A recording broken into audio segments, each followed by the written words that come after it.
Boker Tov à tous. Ce soir, c'est la fête de Shavuot Bezrat Hashem. En France, ils ont 2 jours. En Israël, on a un jour. Et donc, pendant la fête de Shavuot, on sait qu'on a reçu la Torah. Et en parallèle, on va lire la Megillah de Ruth. Et en fait, c'est une Megillah qui n'est pas très connue.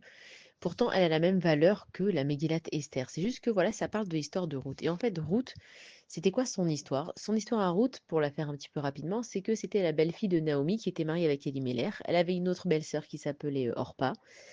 Et en fait, Elimelech, c'était quelqu'un qui avait énormément de potentiel. Il aurait pu, à son époque, sauver le peuple juif. Sauver de quoi?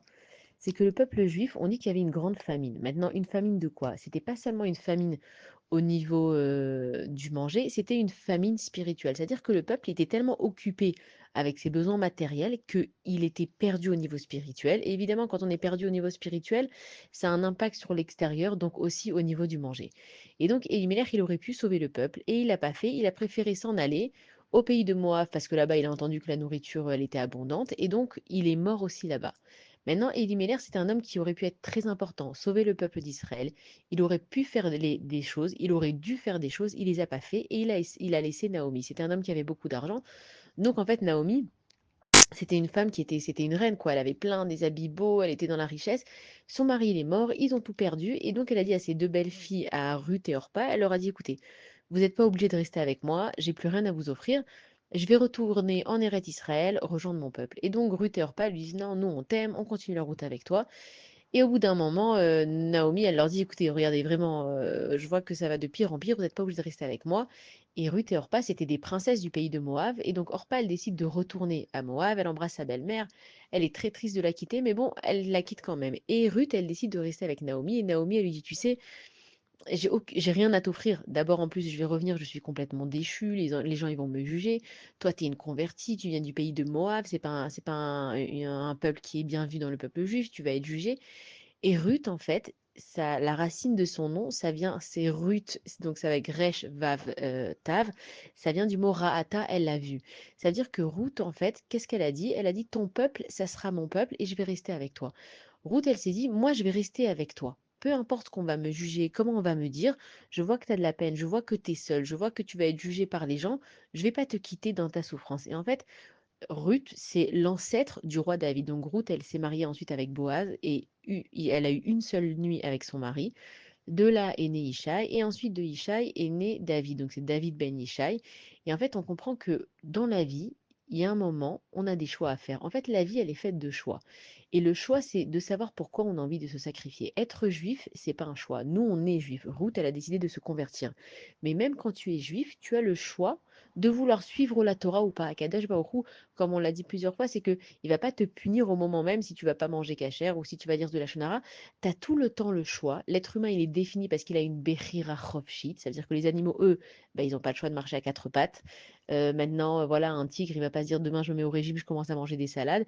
Ça veut dire que chacun, un être humain, il a un choix dans sa vie et qu'il le répète tous les jours. Tous les matins, quand on se lève, on a le choix. Est-ce que je vais être de bonne humeur? Est-ce que je vais être de mauvaise humeur? Si je vais voir la douleur de mon prochain, j'ai le choix. Est-ce que je regarde la douleur de mon prochain?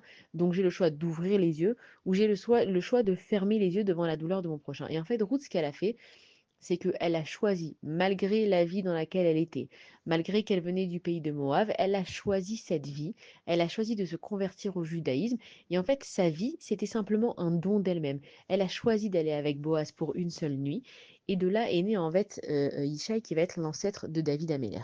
Et donc, pourquoi est-ce qu'il y avait cette famine à cette époque? On dit qu'en fait, les gens, ils jugeaient les juges. Ça veut dire que tout le monde se sentait mieux que tout le monde. Et en fait, quand tout le monde est tout le monde, bah, personne n'est personne.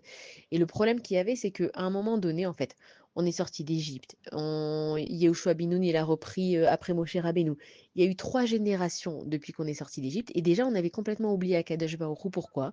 Parce que Dieu, il nous a fait réussir les guerres. Dieu, il nous a tout donné. Et on était tellement occupés avec notre matérialité qu'on en est venu en fait à oublier Akadosh Baruch Hu. Et le trait de caractère qui manquait aux Juifs à ce moment-là, c'était la Hakarat Hatov. La Hakarat Hatov, c'est une attitude de gratitude. Ça veut dire que dans la vie, il y a des qualités à avoir pour ne pas se perdre. Quand on apprécie ce qu'on a, on est content avec ce qu'on a. Quand on n'apprécie plus ce qu'on a, on en vient à perdre un autre trait de caractère qui s'appelle le chesed. Ça veut dire que si j'apprécie pas ce que j'ai moi-même, je vais pas pouvoir en donner aux autres puisque moi, je serai jamais satisfait de ce que j'ai. Donc, automatiquement, je pourrai pas donner aux autres. Sauf qu'on sait qu'il y a marqué Olam Chesed Yibane, c'est que le monde, il est fait et il est construit sur le chesed. Donc, si moi, je suis pas capable de donner aux autres parce que je n'apprécie pas ce que j'ai. Donc, en fait, les gens, ils se donnaient plus rien. Chacun, il restait chez lui, chacun, il regardait, ah non, tu sais, moi, je dois garder pour ma famille. Je suis désolée, je peux pas venir maintenant te voir, il faut que je reste chez moi. Ah non, mais lui, je peux pas l'aider, j'ai assez de choses à faire. Et en fait, on voyait qu'il y avait une famine au niveau du don de soi-même, du don de son temps, du don de son argent, du don de tout ce qu'on pouvait donner. Et donc, Akadosh Baruch Hu, quand il voit que les choses, elles se passent comme ça et qu'il voit qu'on est en train de se perdre, et que nous-mêmes, on n'est pas capable de se rendre compte de ce qui se passe à l'intérieur de nous, alors l'extérieur fait qu'il y a une famine pour qu'on se remette en question de ce qui se passe. Et en fait, la fête de Shavuot, ça s'appelle Matan Torah, le don de la Torah. Comment ça se fait que cette fête, elle porte ce nom? Akadosh Baruch Hu, quand il nous a donné la Torah, il nous a fait un don. Ça veut dire que Dieu, il aurait pu choisir peut-être à qui il donne la Torah. Il a décidé de le donner à un peuple qui s'appelle le peuple juif. Il a demandé à plusieurs nations. Et on dit que chaque nation, elle a demandé qu'est-ce qu'il y avait dans la Torah. Alors, il a dit, ah non, il faut pas voler. Non, moi, la vérité, j'aime bien voler. C'est un truc que j'aime bien faire. Je vais pas faire ça. Ah, il y a marqué ne pas tromper. Non, nous, on a envie de tromper. Et en fait, le seul peuple qui a accepté le don de la Torah, c'était le peuple juif. Et qu'est-ce qu'on a dit? On a dit Naase Venishma. On a dit d'abord on va faire et ensuite on va comprendre. Et grâce à ça, on a reçu 2 couronnes. Ça veut dire quoi? On va faire et ensuite on va comprendre. Ça veut dire que dans la vie, nous, on aime bien comprendre ce qui nous arrive et après on fait les choses. C'est que tant que j'ai pas compris pourquoi est-ce que je dois investir mon argent dans cette société, je vais pas investir mon argent dans cette société. Même quand on donne de la tzedaka, on aime bien savoir, ah oui, mais où elle va mon argent? Donc en fait, c'est sûr que je donne de la tzedaka, mais je suis quand même intéressée de savoir où est-ce que les choses elles vont. Nous, quand on a accepté la Torah avec Akadosh Baruch Hu, on était tellement plein d'amour pour Akadosh Baruch Hu qu'on lui a dit, tu sais quoi, Dieu? Donne-nous la Torah. Même si on ne comprend pas ce qu'il y a, Naasé, on va faire Venishma. Et comme on sait à Kadesh Baruch Hu que c'est un cadeau que tu nous donnes, forcément c'est pour mon bien. Donc ensuite, je vais pouvoir étudier la Torah et comprendre pourquoi les choses, elles sont bien pour moi. Et on sait que la Torah, elle a que des choses bénéfiques pour l'homme. Elle nous fixe des limites, elle nous fixe des lois, elle nous apprend comment se conduire les uns avec les autres, comment avoir du respect, comment avoir de la gratitude, comment faire du chesed, pas au détriment de notre famille, pas au détriment de nos enfants, pas au détriment de nous-mêmes. C'est vraiment un cadeau que Akadosh Baruch Hu nous a donné. Mais si nous, on veut apprécier un cadeau, il faut aussi qu'on sache donner. C'est-à-dire que si moi, je ne sais pas donner à l'autre, je vais jamais apprécier qu'on me donne à moi non plus. Je ne peux pas apprécier ce que je n'ai pas en moi. Et donc, en fait, la fête de Shavuot, c'est pas seulement que je reçois la Torah. Qu'est-ce que j'ai reçu? Il faut que je me rende compte que nous, on pense que c'est vrai que c'est dur dans le monde d'aujourd'hui, surtout d'être juif, mais en même temps, c'est hyper facile. Ça veut dire que quand tout le monde est contre moi, c'est que je comprends que j'ai quelque chose de très précieux à l'intérieur de moi. Les choses qui sont communes, personne n'en veut. Tout le monde veut les choses rares. Et aujourd'hui, être un juif et être un juif intègre avec des bonnes midotes, c'est quelque chose de rare. Et pourquoi est-ce que les nations, elles se tournent tous contre le peuple juif? On voit bien qu'il y a plein de choses qui se passent dans le monde, il y a plein de catastrophes. Mais dès que les juifs ils vont faire un petit mauvais pas, tout de suite on va être à la une des journaux. Pourquoi? Parce qu'ils savent très bien qu'on est un peuple qui est spécial. Et sinon, on n'est pas capable de s'en rendre compte à l'intérieur de nous, alors les nations du monde, elles vont venir nous rappeler combien on est spécial. On est un peuple qui se doit de représenter Akadosh Baruch Hu sur terre. Dieu il nous a donné son trésor. La Torah, elle a été créée avant tout. La Torah, Akadosh Baruch Hu, il a fait pour chacun. Elle parle personnellement à chacun. Et on dit que chaque juif, il représente une lettre du Sefer Torah. Ça veut dire que s'il manque une lettre dans un Sefer Torah, si la lettre, elle n'est pas bien écrite, s'il y a une rature, si l'encre, elle est un petit peu dépassée, le Sefer Torah, il n'est pas cachère parce qu'il faut que chaque personne à l'intérieur d'elle-même, Dieu, il nous demande pas d'être parfait. Dieu, il a créé l'être humain, il sait exactement qui va tomber, c'est pour ça que la Teshuvah, elle existe. Mais Akadosh Baruch Hu, il te demande d'être parfait dans ton imperfection. Tu fais ce que tu as à faire. Peut-être que tu vas dire du Lachon Hara, mais au moins tu vas essayer de faire Teshuvah. Peut-être que tu vas voler, mais au moins tu vas essayer de rendre l'argent. Peut-être que tu vas te disputer avec une personne, mais au moins tu vas essayer de faire le shalom.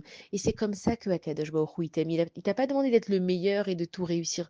Dieu, il veut que on s'aime les uns les autres. Et pour s'aimer les uns les autres, il faut qu'on apprenne à apprécier la mida de Hakarat Hatov, de savoir rendre à l'autre ce qu'il nous a donné. Une personne, elle m'a tenu la porte, je viens, je lui dis merci. Mes parents, ils ont fait quelque chose pour moi, je viens, je leur dis merci. n'importe qui, c'est-à-dire quelqu'un a pensé même à me dire bonjour, quelqu'un a pensé à changer quelque chose pour que moi je puisse l'utiliser après cette personne-là. Quand on apprécie ce qu'on a, on va avoir du respect pour la chose. Quand on a du respect pour la chose, nous aussi on va avoir envie, en fait, on dit que mitzvah goreret mitzvah, qu'une mitzvah elle emmène à une autre mitzvah. Et de la même façon, quand je fais une avera, je vais avoir envie de faire une avera, c'est-à-dire que si une fois je fais un lachon hara et que je vois qu'il s'est rien passé, que j'ai pas été punie, ben, dans ma tête, je me dis: «Bon, ça va, c'était pas aussi grave que ça. Si c'était aussi grave, il me serait arrivé quelque chose» et donc je vais commencer à banaliser le mal que je fais. Mais quand je me rends compte de ça et que je m'efforce à faire des mitzvot et que je comprends que Akadosh Baruch Hu, ce qu'il m'a donné, c'est vraiment un cadeau, donc à ce moment-là, j'ai de l'or dans mes mains et quand moi j'ai un trésor et que j'aime mon prochain, je peux partager ça. Maintenant, imaginons que en fait, on était au Har Sinaï et on dit qu'on a reçu la Torah qui est Ish Echad Belev Echad, comme un seul homme avec un seul cœur. Comment c'est possible? On est tous différents. Même dans une même famille, nos frères et sœurs, on est différents entre nous alors qu'on a grandi dans la même maison avec les mêmes parents, dans les mêmes conditions. Comment ça se fait qu'on est différents? C'est parce que si, en fait, je donne le luxe à mon prochain de le juger favorablement, je lui donne un bon jugement, et ben le monde, il peut que bien tourner. Une personne, elle va me faire du mal. À la place de m'énerver et de me dire, ouais, elle exagère, celle-là, elle est tout le temps de mauvaise humeur, je vais me dire, la pauvre, elle a peut-être une vie compliquée, alors je vais pas la juger mal. Au contraire, je vais lui donner un bon jugement. Et en fait, si je sais donner de ma personne, je sais donner de mon jugement, je sais donner de mon temps, je sais donner de mon argent, je sais donner de mon indulgence. Et c'est ça, donner. C'est quoi donner? Matan Torah. Akadosh Baruch Hu, il nous a donné la Torah. Dieu, il nous a donné un cadeau. Et ce cadeau, il faut que j'en fasse profiter mon prochain. Moi aussi, je vais rapprocher mon prochain. Comment je vais lui faire un sourire? Moi aussi, je vais rapprocher mon prochain. Il a une mauvaise journée, je vais lui envoyer un message. Moi aussi, je vais faire du bien à l'autre, je vais donner de la tzedaka, même si moi, j'ai peut-être pas beaucoup, mais au moins je vais lui montrer que je pense à lui. Même si moi je passe une mauvaise journée, je vais pas être de mauvaise humeur exprès. Ça veut dire que en me faisant du bien à moi, en étant indulgent avec moi, je vais aussi savoir être indulgent avec les autres. Et donc le don de la Torah, c'est que toute la base du monde, elle repose sur Olam Chesed Ibané. Il faut que je fasse du chesed dans ma vie. Donc il faut que j'apprenne à donner aux autres, donner que des bonnes choses. Et c'est ça que Akadosh Baruch Hu, il veut de nous. Et sinon on arrive à être unique et ish echad, belev echad. Quand Akadosh Baruch Hu, il voit que nous, on est tous unis, il nous donne toutes les brachot du monde. Et on sait que quand on a dit Naase Venishma, chacun, il a reçu une couronne parce qu'on est les fils et on est les filles du roi qui est Akadosh Baruch Hu. Donc, Shavuot, on prend cet enseignement. Akadosh Baruch Hu m'a fait un cadeau. Eh bien, je vais partager ce cadeau avec tout le monde. Je vais envoyer des pensées positives. Je vais envoyer des bonnes énergies. Je vais penser à mon prochain. C'est ça ce que Akadosh Baruch Hu nous demande. Alors, Bisrout, Chag HaShavuot, qu'on puisse recevoir ce cadeau de la Torah et le partager avec tout le monde les uns les autres. Chag Sameach à tous et des bonnes nouvelles.